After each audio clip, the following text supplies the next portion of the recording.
Police discovered that Larry Millete kept several firearms inside of the house. His arrest warrant says that he was also thinking of multiple ways to harm her, from drugging her to asking spellcasters to break her bones. This is a time to acknowledge domestic violence survivors and be a voice for its victims. As Chula Vista's police chief announced the arrest of Larry Millete on Tuesday, Maya's family, friends, and other police officers wore purple ribbons in support of domestic violence victims. Investigators say Maya Millete was in an abusive and toxic marriage, which they believe ultimately led to her death.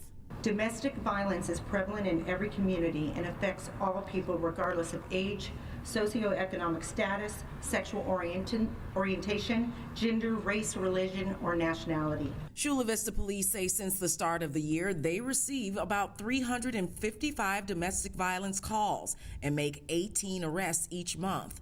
Jules Cobb Edwards is a survivor who has been a domestic violence advocate for nearly 2 decades. She says it's important to know what abuse can look like. With emotional and mental abuse, that's pretty much where it begins.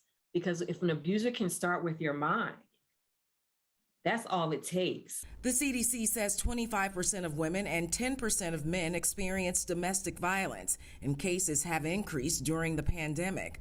Cobb Edwards says men in particular have to become allies with women and be taught how to avoid abusive behavior. As a batterer interventionist who has been taught to rehabilitate men who batter, what I can share with you is that many of those that batter have their own internal issues that they have to deal with.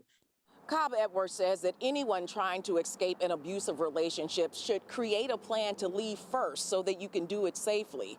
If you or someone you know is in a domestic violence situation and you need help, just go to CBS8.com and click the help button.